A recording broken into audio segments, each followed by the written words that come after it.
बिस्मिल्लाहिर्रहमानिर्रहीम। अस्सलाम वालेकुम student, my name is Asadurrahman and we are studying about the chapter number 5 that is physical states of matter. हमने कहा था कि इस चैप्टर के अंदर हमने किस चीज़ को स्टडी करना है कि मैटर की ज़ाहरी हालतें कितनी हैं, और इस बात को हमने डिटेल से क्या करना है, स्टडी करना है। तो आपने मैटर की सेकंड फिजिकल स्टेट को स्टडी करना शुरू किया था, डेट इज़ लिक्विड स्टेट। अब आपको पता है कि लिक्विड स्टेट में हम किस चीज़ को स्टडी करते हैं, लिक्विड्स को। तो आपने लिक्विड्स की टिपिकल प्रॉपर्टीज़ को स्टडी करना शुरू किया था। तो आपने लिक्विड्स की 5वीं टिपिकल प्रॉपर्टीज़ को स्टडी करना शुरू किया था, डेट इज़ डिफ्यूजन। अब लास्ट लेक्चर में आप अच्छे तरीके से समझ चुके हैं कि व्हाट इज़ डिफ्यूजन, डिफ्यूजन क्या है। तो चलें आज हमने इसी को आगे लेकर चलना है। तो चलें इसको देख लेते हैं कि व्हाट इज़ डिफ्यूजन। आपने कहा था कि वो प्रोसेस जिसमें आपके मॉलिक्यूल मूव करते हैं, जिस जगह पर उनकी कंसंट्रेशन हाई है, हाई कंसंट्रेशन से किसकी तरफ मूव करते हैं, लोअर कंसंट्रेशन की तरफ। तो उस पूरे प्रोसेस को नाम क्या देते हैं, डिफ्यूजन। तो आपने डेफिनेशन की थी कि the movement of molecules from higher concentration toward lower concentration is known as diffusion. यहाँ तक हो गया। चलिए नेक्स्ट चलते हैं। आज हमने इसी टॉपिक को आगे लेकर चलना है।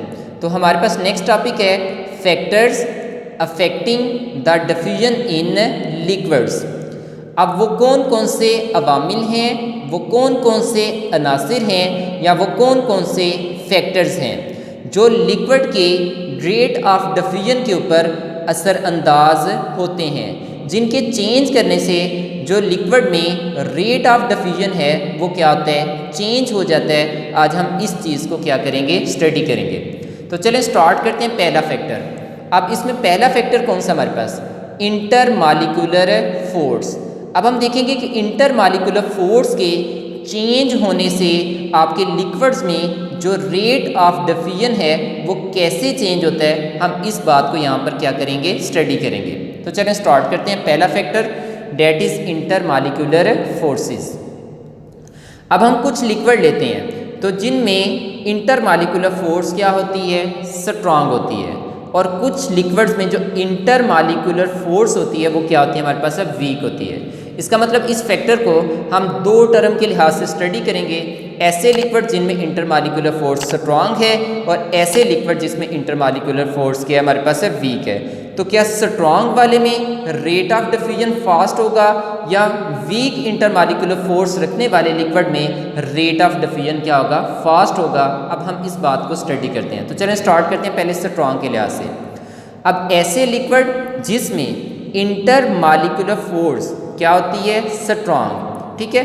अगर स्ट्रांग होगी तो स्ट्रांग होने की वजह से जो मॉलिक्यूल हैं वो टाइटली एक दूसरे के साथ क्या हो जाएंगे, पैक होंगे। एक मॉलिक्यूल जो है वो दूसरे मॉलिक्यूल को ज़्यादा अट्रैक्ट करेगा, ठीक है। जब अट्रैक्ट करेगा तो उस अट्रैक्शन की वजह से आपका जो मॉलिक्यूल है वो आसानी से मूव नहीं कर पाएगा। सपोज करते हैं ये मॉलिक्यूल आगे को मूव करना चाहता है, तो पीछे से फोर्स ऑफ अट्रैक्शन स्ट्रांग होने की वजह से जो पीछे वाला मॉलिक्यूल है उसको अपनी तरफ अट्रैक्ट करेगा। जब अपनी तरफ अट्रैक्ट करेगा तो आगे वाला मॉलिक्यूल उतनी आसानी से और उतनी तेज़ी से मूव नहीं कर पाएगा। तो इंटरमॉलिक्यूलर फोर्स के स्ट्रांग होने की वजह से मॉलिक्यूल आसानी से हायर से लोअर की तरफ नहीं जा पाते, फिर आस्ता आस्ता जाएंगे। जब आस्ता आस्ता जाएंगे तो फिर उसमें डिफ्यूजन का प्रोसेस क्या होगा, हमारे पास है, स्लो होगा। तो फिर आपने देखा कि ऐसे लिक्विड जिसमें इंटरमॉलिक्यूलर फोर्स स्ट्रांग होती है उनमें रेट ऑफ डिफ्यूजन, ठीक है, जो उसमें डिफ्यूजन की जो रफ्तार होती है वो क्या होती है, हमारे पास है, स्लो होती है। यहाँ तक क्लियर। चलिए नेक्स्ट चलते हैं। अब ऐसे लिक्विड जिसमें इंटरमॉलिक्यूलर फोर्स क्या होती है, वीक होती है। जब वीक होगी तो वीक होने की वजह से जब ये वाला मॉलिक्यूल आगे मूव करना चाहता है तो पीछे वाले मॉलिक्यूल की जो फोर्स ऑफ अट्रैक्शन इस पर होगी वो क्या होगी, कम होगी। जब कम होगी तो कम होने की वजह से आगे वाला मॉलिक्यूल आसानी से मूव करेगा। जब आसानी से मूव करेगा तो फिर वो जल्दी जल्दी हायर से किसकी तरफ मूव करेगा, लोअर की तरफ। जब जितनी जल्दी से वो हायर से लोअर की तरफ जाएगा उसमें रेट ऑफ डिफ्यूजन, जो डिफ्यूजन की रफ्तार होगी वो उतनी ज़्यादा क्या होगी हमारे पास है, तेज़ होगी। तो ऐसे लिक्विड जिसमें इंटरमॉलिक्यूलर फोर्स वीक होती है उसमें लिक्विड आसानी से और तेज़ी से हायर से लोअर की तरफ जाते हैं। इस वजह से उनमें जो रेट ऑफ डिफ्यूजन होता है वो क्या होता है हमारे पास है, फास्ट होता है। तो यहाँ तक क्लियर। तो आपने देखा कि यहाँ तक ऐसे लिक्विड जिसमें इंटरमॉलिक्यूलर फोर्स स्ट्रांग है उसमें रेट ऑफ डिफ्यूजन स्लो होगा, लेकिन ऐसे लिक्विड जिसमें इंटरमॉलिक्यूलर फोर्स वीक होगी उसमें रेट ऑफ डिफ्यूजन क्या होगा हमारे पास है, फास्ट होगा। तो पहला फैक्टर हो गया। अगर इसमें कोई चीज़ नहीं समझ आई तो आप पूछ लें। चलिए नेक्स्ट चलते हैं। अब आते हैं सेकंड फैक्टर की तरफ। अब सेकंड फैक्टर क्या हमारे पास है, साइज ऑफ मॉलिक्यूल। अब मॉलिक्यूल का साइज के चेंज होने से भी जो लिक्विड में रेट ऑफ डिफ्यूजन है वो भी क्या हो जाता है, चेंज हो जाता है। अब हम इस बात को देखते हैं। आप सेकंड फैक्टर को क्या करेंगे, स्टडी करेंगे। अब देखिए यहाँ पर, अब यहाँ पर जब हम लिक्विड्स को लेते हैं मुख्तलिफ़ किस्म के, तो उसमें यहाँ तो लिक्विड्स के जो मॉलिक्यूल होंगे उनका साइज़ क्या होगा, बड़ा होगा, या क्या होगा हमारे पास है, छोटा होगा। तो हम यहाँ पर लार्ज साइज़ यानी बिग साइज़ मॉलिक्यूल और स्मॉल साइज़ मॉलिक्यूल के लिक्विड के लिहाज से क्या करेंगे, स्टडी करेंगे। तो चलिए स्टार्ट करते हैं। अब हम देखेंगे क्या बड़े साइज़ के जो मॉलिक्यूल हैं उन लिक्विड्स के अंदर रेट ऑफ डिफ्यूजन फास्ट होता है, या ऐसे लिक्विड जिसमें मॉलिक्यूल का जो साइज़ होता है वो छोटा होता है उनमें रेट ऑफ डिफ्यूजन क्या होता है, फास्ट होता है। अब इस बात को स्टडी करेंगे। तो चलिए स्टार्ट करते हैं। देखें, अब हम पहले लार्ज साइज़ की बात करेंगे। अब देखें साइज़ ऑफ मॉलिक्यूल में देखें तो ऐसे लिक्विड जिसमें जो मॉलिक्यूल का साइज़ होता है वो क्या होता है, लार्ज होता है, बिग होता है। तो ऐसे लिक्विड जिसमें बड़े साइज़ के मॉलिक्यूल पाए जाते हैं, ठीक है।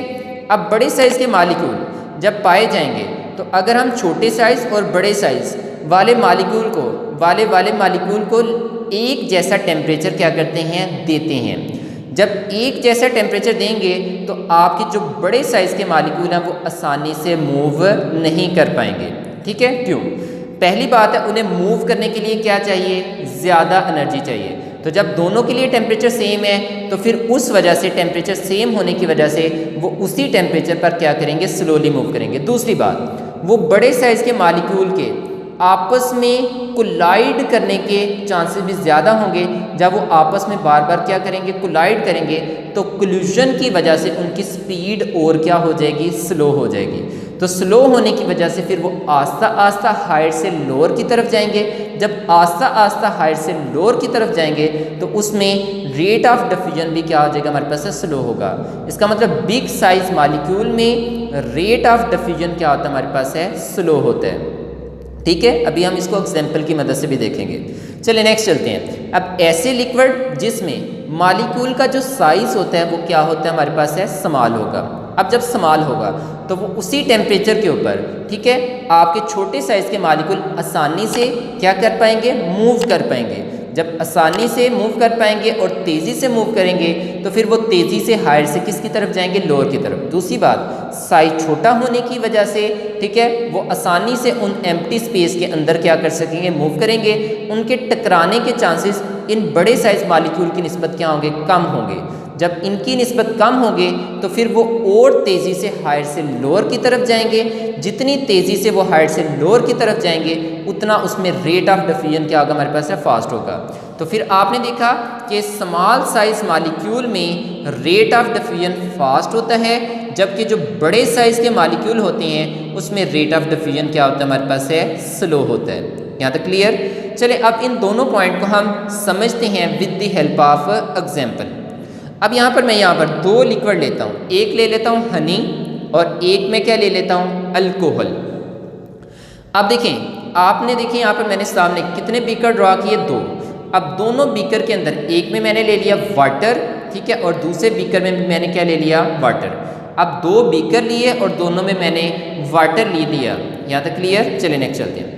अब एक बीकर के अंदर मैं क्या डालता हूँ, अल्कोहल को, ठीक है। उस एक बीकर के अंदर जो पानी है उसमें मैं क्या डालता हूँ, अल्कोहल।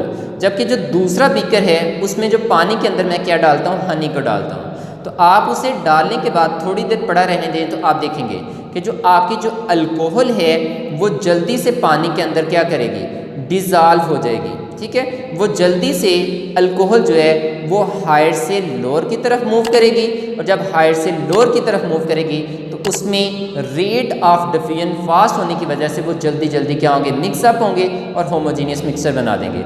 जबकि जो हनी है इसके जो पार्टिकल का साइज़ बड़ा होने की वजह से ये जल्दी से पानी के अंदर हल नहीं होंगे, ये आस्ता आस्ता होंगे। जब आस्ता आस्ता होंगे तो इसमें रेट ऑफ डिफ्यूजन क्या होगा, हमारे पास स्लो होगा। अब इस बात को देखिए जब हम हनी को लेते हैं तो उसमें जो हनी के मालिक्यूल होते हैं, ठीक है, उनका साइज़ क्या होता है, बड़ा होता है। जबकि अल्कोहल के अंदर जो मालिक्यूल होते हैं उनका साइज़ हनी की निस्बत क्या होता है, छोटा होता है। अब हमने यहाँ पर भी अल्कोहल को पानी के अंदर डाला और यहाँ पर भी हनी को किस में डाला, पानी के अंदर डाला, ठीक है। अब देखिए दोनों को पानी के अंदर डाला तो आप थोड़ी देर बाद देखेंगे कि जो अल्कोहल है वो पानी के अंदर मुकम्मल तौर पर हल हो चुकी होगी। तो इसका मतलब हल क्यों हुई है, जहाँ पर आपने डाला था वहाँ पर उसकी कंसंट्रेशन हाई थी, तो वहाँ से वो मूव की, रैंडमली मूव करते हुए इर्द गिर्द जहाँ पर कंसंट्रेशन कम थी उस तरफ मूव की। तो they move from high to lower concentration. जब वो हाई से लोअर की तरफ मूव करे किए तो कौन सा प्रोसेस हुआ, डिफ्यूजन। अब ये जल्दी जल्दी उसके अंदर डिज़ोल्व हो गए, तो इसका मतलब इसमें रेट ऑफ डिफ्यूजन क्या था, फास्ट था। तो अल्कोहल में मालिक्यूल का साइज छोटा होने की वजह से वो जल्दी से पानी के अंदर डिफ्यूज़ हो जाएंगे और उसमें रेट ऑफ डिफ्यूजन क्या होगा, फास्ट होगा। जबकि जो हनी है वो उसकी निस्बत उसके पार्टिकल का साइज़ बड़ा होने की वजह से पानी के अंदर जल्दी हल नहीं होंगे, बल्कि वो पानी के बॉटम में जाकर आस्ता आस्ता बैठेंगे, फिर आस्ता आस्ता हल होंगे। जब वो आस्ता आस्ता हल हो रहे हैं तो इसका मतलब वो आस्ता आस्ता हायर से किसकी तरफ मूव कर रहे हैं, लोअर की तरफ। तो जब आस्ता आस्ता मूव करेंगे तो वहाँ पर डिफ्यूजन का प्रोसेस भी क्या होगा, हमारे पास है, स्लो होगा। तो आपने देखा कि हनी का साइज़ बड़ा होने की वजह से उसमें रेट ऑफ डिफ्यूजन स्लो है, वो आस्ता आस्ता पानी के अंदर हल हो रहा है। जबकि आपके जो अल्कोहल है उसमें पार्टिकल का साइज़ छोटा होने की वजह से, मालिक्यूल का साइज़ छोटा होने की वजह से वो जल्दी जल्दी पानी के अंदर डिफ्यूज़ हो रहे हैं, जल्दी जल्दी पानी के अंदर हल हो रहे हैं। तो इस वजह से उनमें रेट ऑफ डिफ्यूजन क्या हमारे पास है, फास्ट है। यहाँ तक क्लियर। तो अब आपने कितने फैक्टर स्टडी किए, 2। एक है इंटर मालिक्यूलर फोर्स और दूसरा हमारे पास क्या है, साइज ऑफ मालिक्यूल। अपनी बुक से देख लें। आपने यहाँ पर देखें तो आपने ये 2 फैक्टर्स को अच्छे तरीके से स्टडी कर लिया और यहाँ पर भी अल्कोहल और हनी की एग्जांपल दी है।